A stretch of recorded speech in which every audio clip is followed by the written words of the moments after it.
Okay, recording. Okay. So let me share a screen with you. All right. And I'm share this document also. Not only share the video, but share the documentation of what how the seed auction work. Okay. Okay. So let me go to a first of all, let me go to the penny auction site so you know. Okay, and here the module. The module basically tell very briefly what it is, but the seed auction is one of the very popular, okay, module. Okay. And what a seed auction does is very simple. Think of a traditional auctions, okay, where people go into the room and they have to pay for a ticket to get inside the room, right? Yep. So, like tomorrow, there's a car auctions. Okay, what they do, they invite everyone in. Okay, and they sell ticket, $50 per seat. Okay, $50 to get in the door. So they estimate, okay, we have 50 seat, and we sell $100 per seat. Yep. Now they figure out, you know what, this item costs $10,000. We can recover $5,000 through the selling the seed first, right? Then Yeah. they figure out, you know what, instead of have everyone enjoying the auctions and whatnot, they want to sell the seed and they make half the money through the ticket of the people go attending the auction, and then the remaining amount can be recuperate via the auction cost. Now, in psyche, from the on the psyche of the customer, okay, they think of this way. You know what? This thing costs $10,000, and I have a chance to buy it at $5,000, right? Right. Okay. That's a psyche number one. Psyche number two, that I don't have to compete with everyone because there's a 50 only when the auctions start. Only those who pay for the seat can participate in these auctions. No one else. So the risk for them, they don't have to compete with everyone. All right. Right. Uh, so the audience is captive. Okay. When the auctions start, only those who have paid for the seat or who have already inside the door closed, no one else can participate in this auction. Okay. And that configuration can be done that way. You can say, I only want there to be 500 people that pay the $100 seat, or I want it unlimited. The auction's gonna start at this time, and whoever's bought seats up to that point, that's who gets to participate. Yes. Okay. Yes. Okay. Now, also, okay. So what happened here is when you set up the auctions, it got automated and it also got manual. Automated meaning that you set up for 50 seats. When the last seat is sold, all right, the auction is live. Okay. Now you can announce to everyone, okay, now we have sold. The system can automatically take the auction from being listed to being live when the last seat is sold. Okay. But that's Yep. too dangerous because I mean, smaller item is fine, but big item, you want to be able to hold it and be announced to everyone, hey, listen, we are going to have the auction live tomorrow by 5 p.m. Right? Okay. Yep. Okay. So in that way, you as an admin person can control the duration when it start and when it's end. Okay. So you can auto schedule it or you can manually delay it. Okay.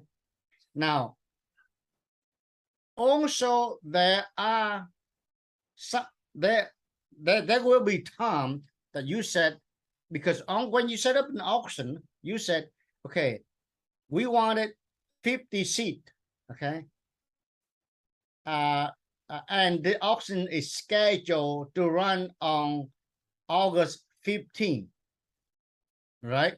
Yes. Well, August 15 combined, and you only sold 48 seat. There's 2 more seats need to be filled. All right. He had not completely sold it, all the seat that you needed. All right. Well, you can also have a choice to bypass that. Say, you know what? I'd rather have let the auction run, okay, go forward with it, than to cancel the whole auction because we didn't sell the last 2 seats. All right. So you as an admin can manually over authorize the auction, okay, uh, uh, to run, uh, even though not all the seats have been sold. You follow me? Yes. Okay. Because there are times that, you know, you promise the customer August 15 is when the auctions get started. But guess what? You were unable to sell all the seat, but you figure out, you know what? Heck, I'd rather take what we have than to cancel it and refund everyone the money back. Right. Okay. Um, the sheet auctions is very popular to a lot of big item. Okay. Uh, because on big item, people feel like, you know what, I can buy this brand new car. That's a good chance. It's like lottery, That's a good Yeah. chance I can win the 35,000 Mercedes for only $5,000. Well, the reason he was able to do that because you able to collect all the money upfront via the seat auction, right? Right. Right. And and this also applied to, I have a customer who use seat auction as a way of a voucher. So he have a car, he work with a car dealer, okay, and he sell voucher, and he does sell voucher.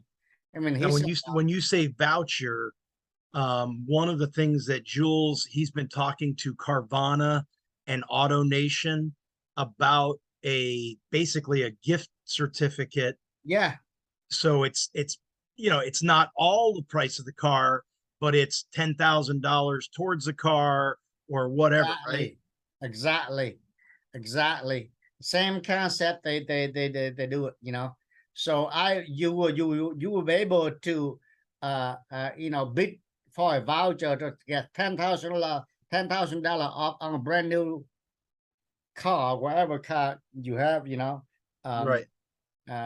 because I have a customer I cannot name. Once again, you know me already. I refuse to disclose my customer. But this customer, he worked with a car dealer, and this car dealer have five car dealers.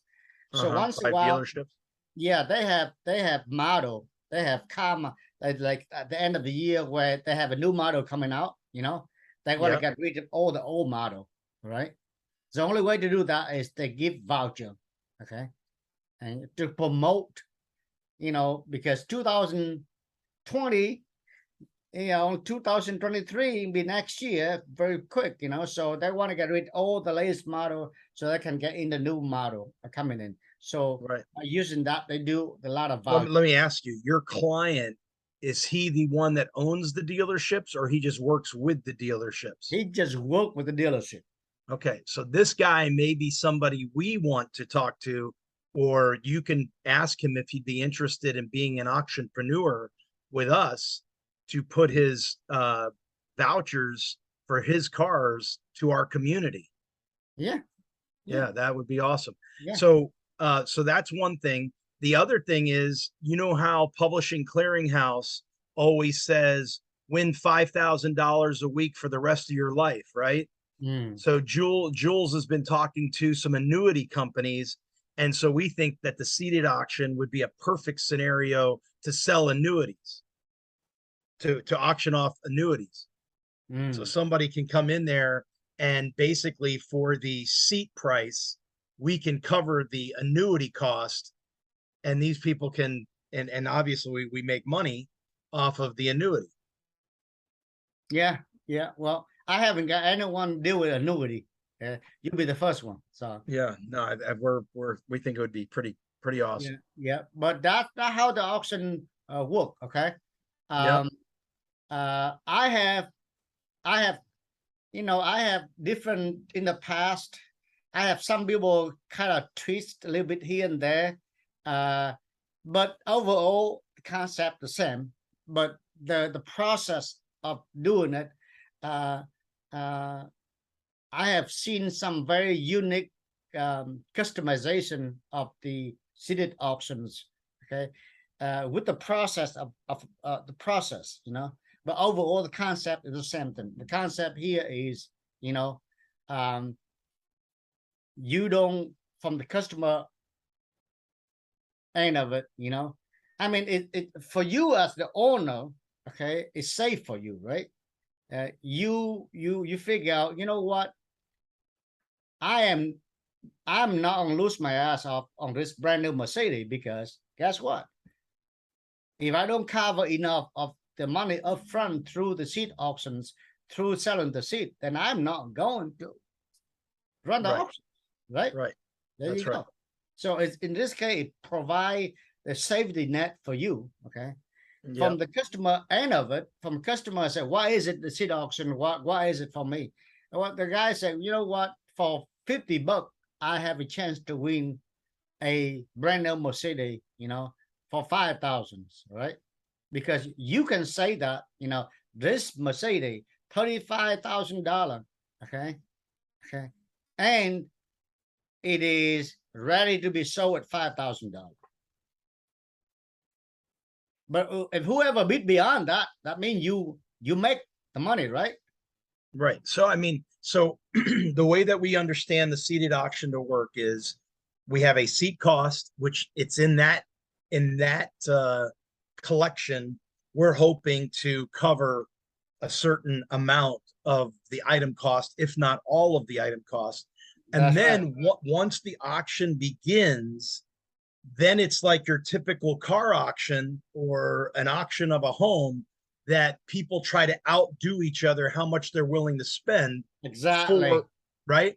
Now, one of the questions where selling bid packs is simple, right? We say we got $10 all the way up to $1,000 in bid packs that you can purchase, and you can do that on your credit card.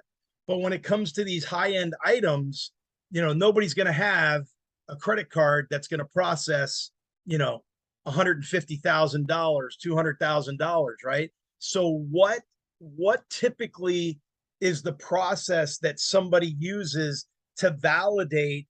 And again, we understand that in the description and terms and conditions of the auction, we will say things like, if the person who actually wins the auction doesn't come with the money or can't close the transaction in 24 hours, then we reach back out to the person that was in second position and they then can win the auction, right? Yeah. You know what I'm saying? Because Yeah. somehow we have to validate that somebody, and do we make them escrow the money? Do we make them put up the money? What's typically happened in the past with your clients that allowed them to know that this person who just went from 25,000 to 30,000, that he really has $30,000 to pay for this item? Okay. So good question. Okay. Typically, people get typically whoever won the auctions, okay, unless it's a crazy bid, okay, unless it's they bid above the retail price, right? If Yeah. they know the retail price of this car is $35,000, and there's people got so crazy they bid beyond the retail price, that doesn't happen too often, okay? Right. But it could happen, right? Today Now, it could happen for it, sure, it, right? it could happen. Now, most time people win the auction at least 25 or 50% discount. Right. Now, psychologically, if you are the winner, okay, you want to pay for that, okay, because guess what? You know, who would be able to lose $5,000, $10,000? Okay, so they somehow they come up with the money to buy the item. Now, there are cases if they can't, then you're right. You can offer it to the second Highest bidder. highest bidder. Right. You can offer a third highest bidder, and then if no one take it, okay, guess what? It's you. Okay, you Yeah. make the money. It's not your fault. The person win the auction, but they couldn't pay for it. All right. Yeah. As long as you can justify to people that hey, that wasn't my cousin. You know, I mean, that wasn't my wife. That wasn't my friends. But hey, it typical auction out there. You know, if you go out there and buy an auction and you're the highest bidder, okay, and you cannot come up with the money, hey, you cannot ask for the fee back. You know. So I see what you're saying. So yeah, if we've got a guy, like I've got a guy in Indiana right now who's sitting on a very large car collection, and we would tell him we're going to use the seated auction for some of these cars. And if for some reason we get into the auction and we can't close the highest bidder, we can't close the second highest bidder, then our agreement with this guy would be, hey, you know what? Let's just split the money that's been collected, and you still have the car.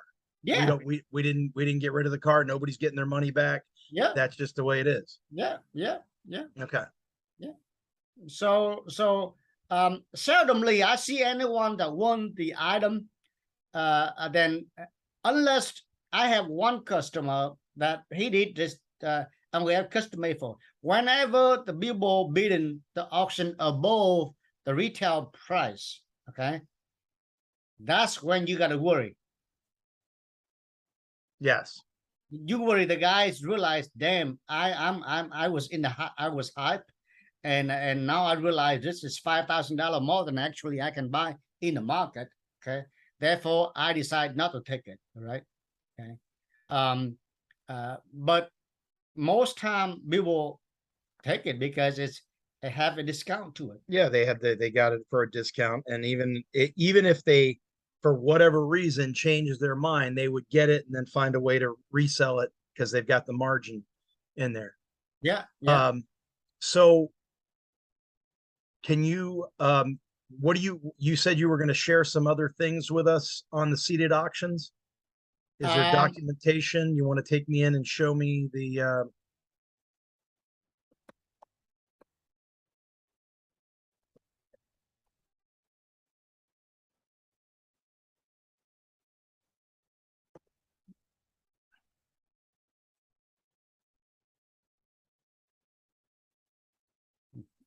you might have to change.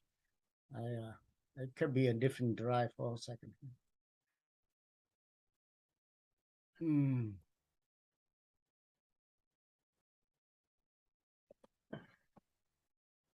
There you go.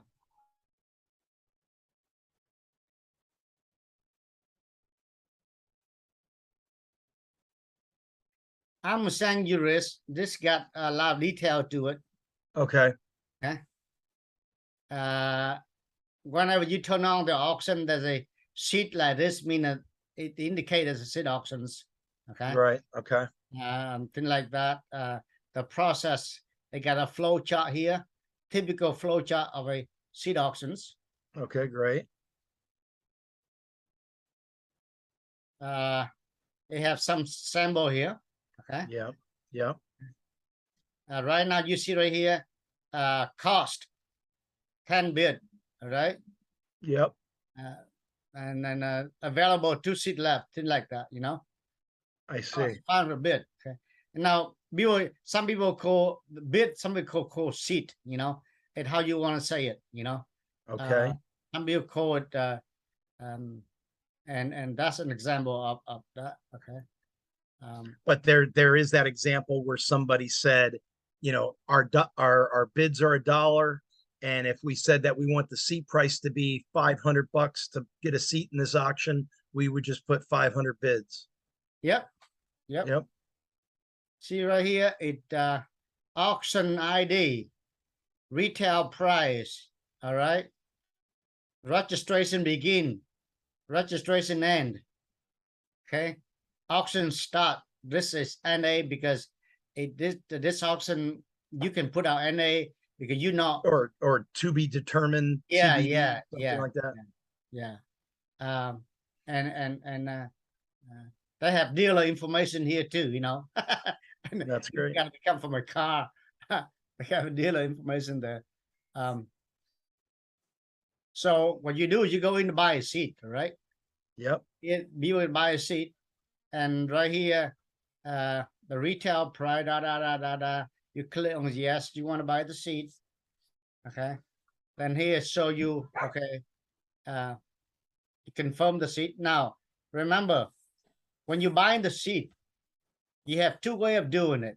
You can buy it using the bid or using the cash. All right.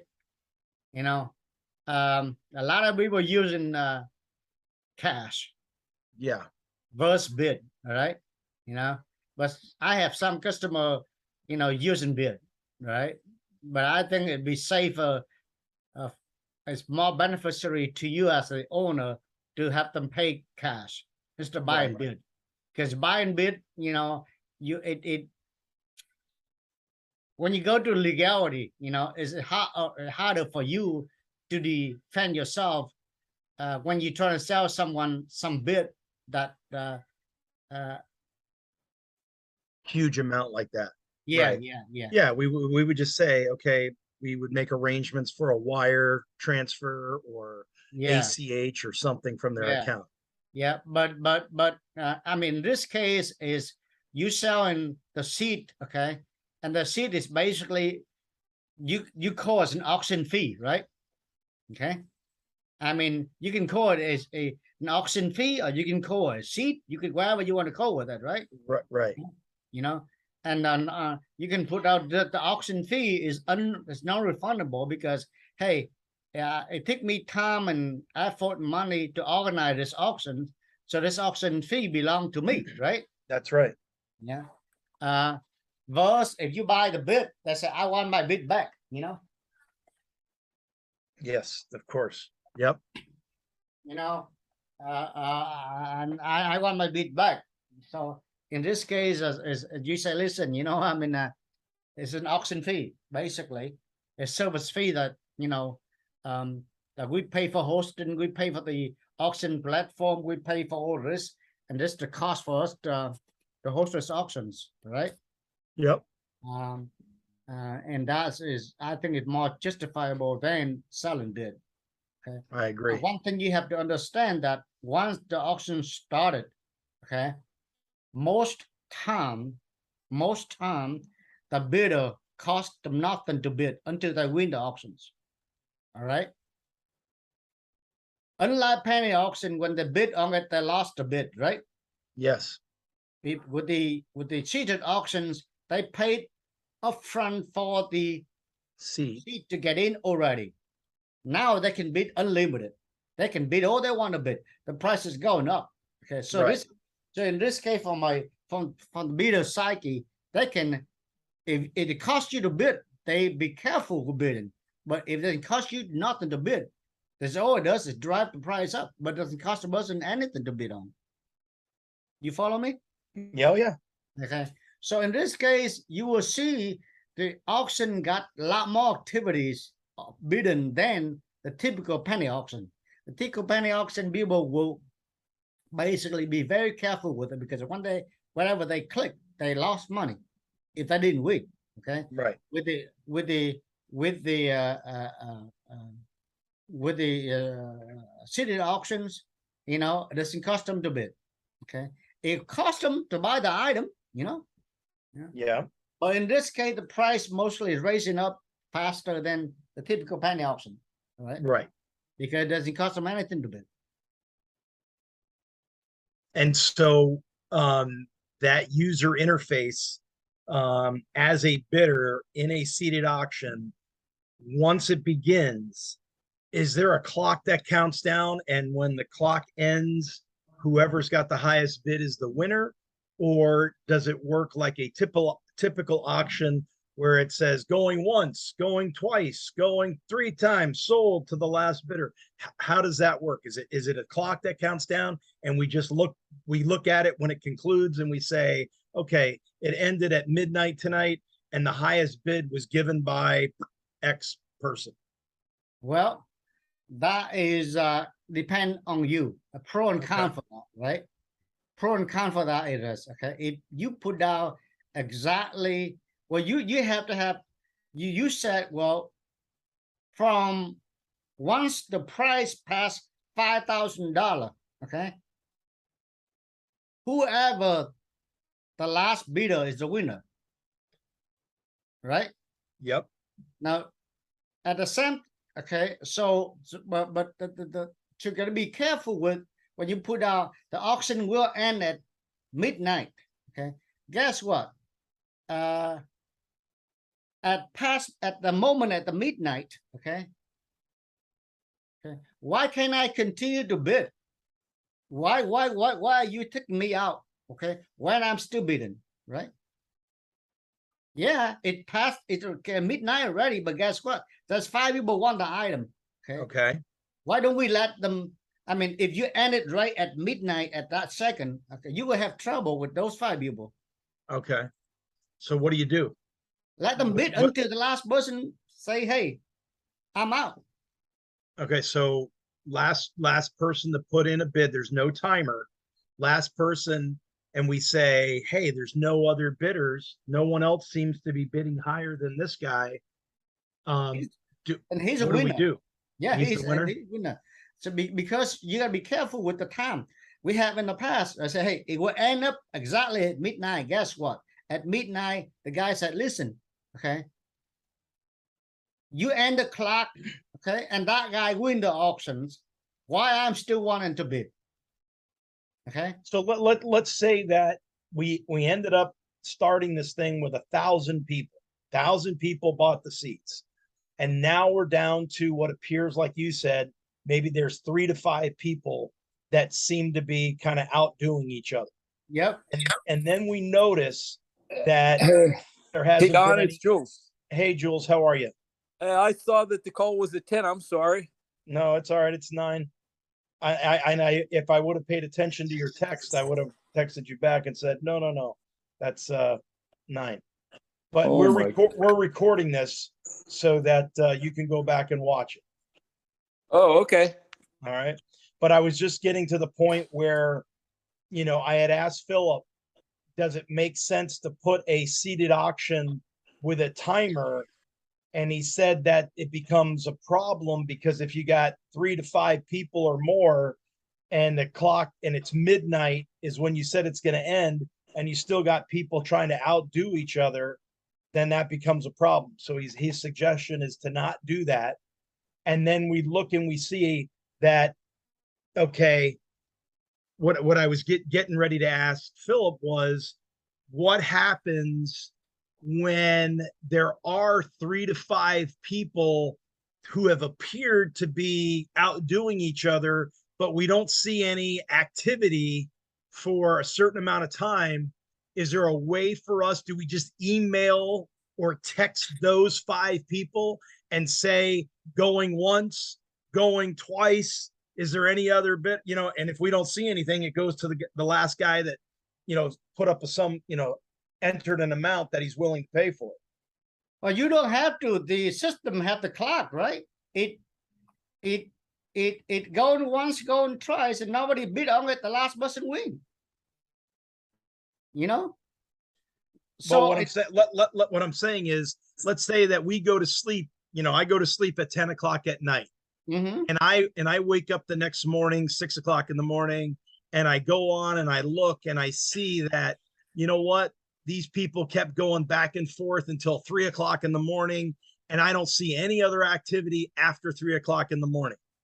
Maybe some of those people got sleepy and fell asleep at the computer. I don't know, right? And all of a sudden, I come on at 6 And so should I at least send a message to those 3 or 5 that were appearing to compete with each other and say, it looks like the last bid we have is $5,250. Is there anyone else that wants to bid higher? And all of a sudden that person that did fall asleep goes, yes, I am. I want to put No, 5,250. no, No? it doesn't. No, you don't have to do that way. Remember, it's still like a typical penny auction. It's still in. So the last 3 guys bid on it. Okay. It will go going once, going twice, goes in last. Now they bid. Auction end. So the system has an automated feature Yeah. that says I haven't seen another bid in a certain amount of time, and it Yes. goes going once. Okay, beautiful. It's a going once, going twice. Okay. And I even have a customer now 3 times, going once, going twice, and then nobody bid on it, going once, going twice, 3 times like that, auction end, done. Okay. Okay. But then and if the guy is asleep, I didn't realize that That's his problem. this is his problem. Okay. So the only time the auction keep on going because it has not met, okay, the minimum price that you wanted. Right. Remember, in the seed auction, you can also set a minimum price. Yeah, Yes. we not only can say 2 things. We want minimum number of seats sold, Yeah. right? If we say minimum number of seats at $100 a seat, we Yeah. got to have 1,000 people. And if we don't get it, the auction doesn't happen. Or we can take a little bit of risk and say, we think we'll make it up in the auction. So we'll kick it off regardless of how many seats have been purchased. Yes. And then we can say, but if this price hasn't been met in the auction, it's not going to conclude. That's right. Okay. Okay. And the way it does is it keep on it keep on repeating the clock, right? It keep extending the clock. It keep on extending it. Okay. Until it met the reserve price. Once it met the reserve price, okay, that is when, the last person stand will win the auctions. Okay. All right. That's And so that would go 24 hours a day. Let's say if it went for 3 days, for 24 hours a day, it would just keep going, and somebody could bid at 1 o'clock in the morning or 5 in the afternoon or whatever. Give me. I gotta step away 1 second, guys. But go ahead. All right. So is there a way for the people that are bidding to know how many other people are in the room, let's say? Yes. I missed the Yes. first part of this call. Okay. Yes. So that they know at this particular time that there are so many people online looking at that bidding, but they have no idea how many total number of people have signed up to be in that room. They do because when earlier you wasn't here, okay, well, you have to disclose, okay, this auction you sold how many seats you sold, all right? Right. Yeah. So they know that. Yeah. Okay. All right, Yeah. that's good. Yeah. And Alright. once the auction started, only those who have paid to get in the door can bid. Right. Okay. Those Right. who haven't paid before cannot get in. Exactly. That we understand. And is there a way to limit the place that they're bidding from or where they live, or is there a way to, let's say, to only have it available to US? Yeah. When you sold the seat, all right. Right. You can have that restriction. You only sold it in the US, the system allow you to do that. Yes. And what is the criteria that is proof that that person is in the US or meets that criteria, whatever it is? Well, first of all, you don't in terms of verification, in terms of you don't want to have to be able, you don't want to have to take on the job of confirming whether or not the person is in the U.S. citizen or outside U.S. or in China. You know, you don't want to take on that job. All you have to do is on term condition. Okay, you said we only ship this item to within the U.S. territory or in this Okay. state only, right? If you Right. outside this area, if you win the auction, you avoid it because we told you, Oh, okay. we All told right. you that we only deal with the U.S. only, you know? So, I got you. So it's by default that they would be out and they'd be crazy to bid on it. What is to your knowledge, Philip, what is the largest amount of money that anybody has ever transacted for an item? In other words, 10, 15, 20, 50,000? no, way more than that. I have a customer who used this system for to do real estate overseas, you know,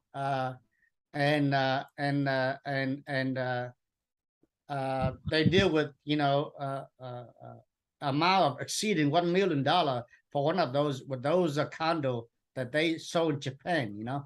Okay, so then it goes to an attorney or something, then it goes to a closing and it's a Yeah, whole yeah, different yeah, thing. yeah. It's not a closed transaction on via the auction. Yeah. What you do is on the high end item, you make the registrations, okay, become more restrict, right? Beside in order to qualify to be a bidder, the person may have to submit you the financial status, right? Okay. Right, like a bank letter of credit or something. Exactly. But those deal with real estate auction that we have helped in the past, dealing with condo that worth millions of dollars, and that's how they do it. They vet the person before, okay. He or she can be at a bid, but most time they don't have to worry about it because hey, if you want to pay the fee, okay, and then you end up winning the auction, okay, and you didn't take the auction, guess what? Who's benefited? You, the auctioneer, benefited, not them. Right. Right. Yeah. We're just looking for the proper way to be able to get the money from them without with the least amount of fuss. You know. Yeah. But If like you see, these things aren't going to be able to be paid for with a credit card. It's going to have to be either a wire transfer or some other means, because some of these prizes will go between 5,000 and 80,000, say.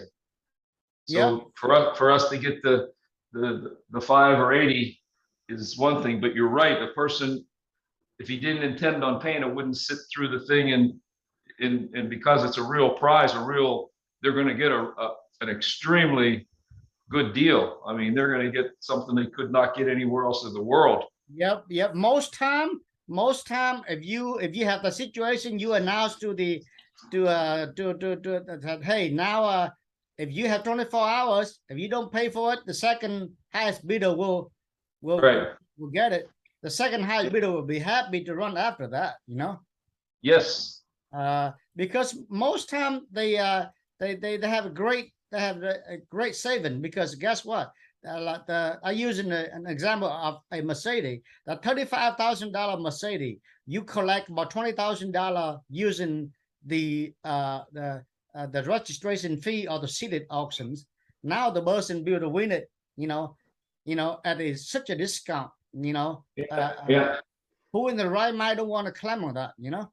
Yeah, no, they wouldn't. We just have to find a way to get the money from them, whether it's, you know, and Hey you know, guys, I'm yeah. sorry. I had That's to all right. jump. They hit a water pipe, and so upstairs I had water going everywhere. So I had to shut off the main.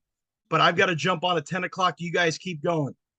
Okay, Thank No, you. I am done too. I have a meeting Uh, right after this, but okay. yeah, I have the video. If you guys want to schedule another meeting for this, I'd be happy to. But Okay. yeah, All right, Definitely. let Dawn and I talk, and call me later, Dawn, and we'll figure out what, I and I'll try will. to find, when will this be available to And he's review? he's gonna get us this document right now, right, Philip? yeah, yeah. All right, perfect. Thank you, Okay. guys. Call me later, Dawn. Thank you. Thanks, Philip. Bye bye. Bye-bye.